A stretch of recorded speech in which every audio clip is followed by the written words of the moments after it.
Hi, I am Dr. Manisha Mishra, and as the season changes to summer, let's talk about what should be the diet and lifestyle as per Ayurveda during this season. This season is very hot and dry, and hence your diet should be something which is suitable to your digestive health, as digestive health is also very poor, immunity is also very poor.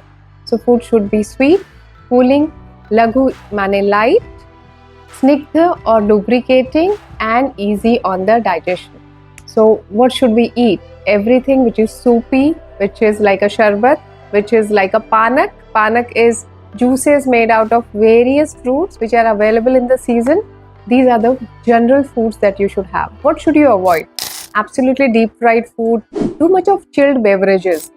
Chilled feels nice for a little moment, but very cold food is very drying. How you experience when you go to a hill station where there is snow, your skin dries. Similarly, cool ice drinks are equally drying to the body, and they will cause more vata or gases in your body.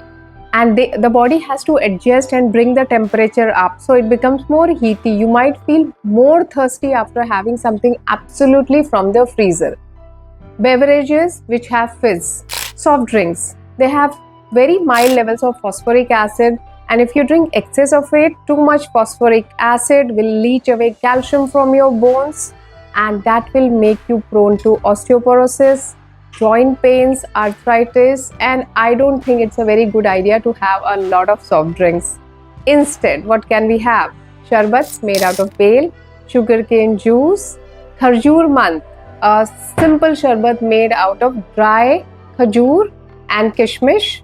Buttermilk, super for this season, and not curd. Curd, though, is a good probiotic, but it is also warming and not suitable for this season, as it is very heavy to digest and abhishandi, meaning it goes and blocks your digestive channels and makes it difficult for your body to digest.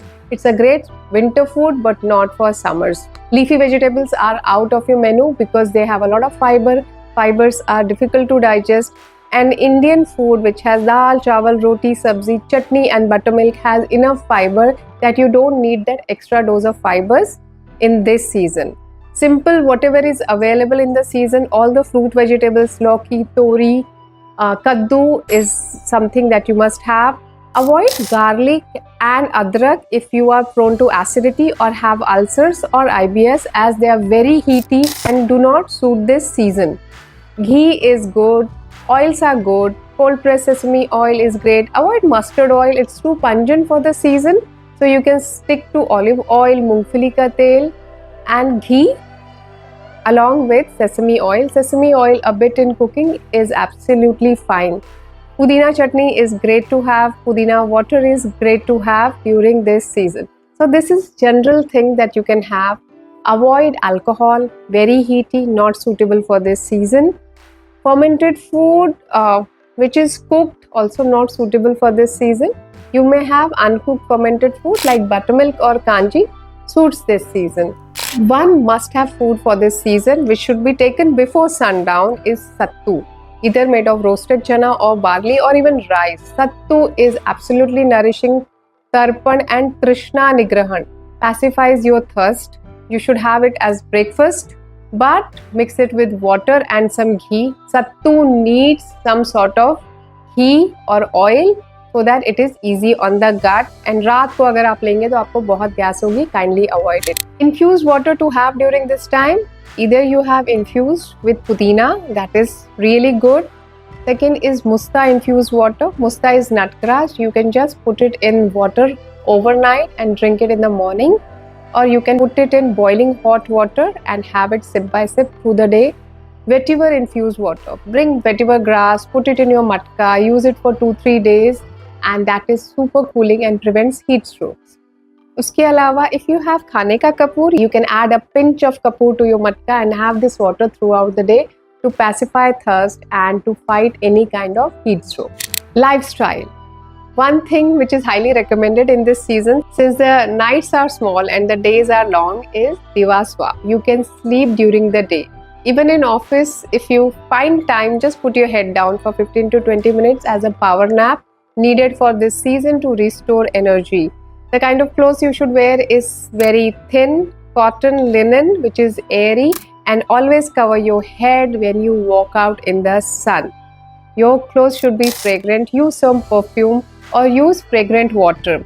Add alum to your bathing water, a pinch or two, and have bath with that. That will reduce your perspiration, sweating, and the smell that you have in the summers. You can also rub alum under your armpit to reduce sweating and that smell.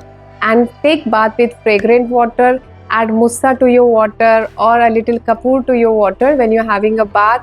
It will help you smell good. Chandan ke lep se nahaye. That is also one way of smelling good through the day. Things to avoid in lifestyle: excess exercise. Ideally, Ayurveda tells you to exercise to half your capacity even in winters. In summers, it's best that you stick to simple stretching or breathing exercises. Working excessively will drain you of energy and may cause a lot of dryness, causing a lot of vata disorder, which could be anxiety, which could be gases, which could be troubles with your joints. Kindly avoid it. Excessive exercise or sahas is also related to Hriday Rog. So please avoid it as much as possible. If you're working out in AC environment, keep yourself hydrated and work to minimal capacity. Once you start having sweat or you find it difficult to breathe, stop your exercises. And when you step out in the sun, wear your sunscreen and cover yourself fully well and keep yourself hydrated. How should you hydrate? Nimbu pani, nariyal pani, sugarcane juice in moderation through the day really hydrates you well. Sattu, as I've told, is a great thing to keep yourself hydrated and completely satiated in summer season. Please like, share and subscribe to the channel if you want to know more about Ayurveda, diet, lifestyle and herbs. I'll be happy to help.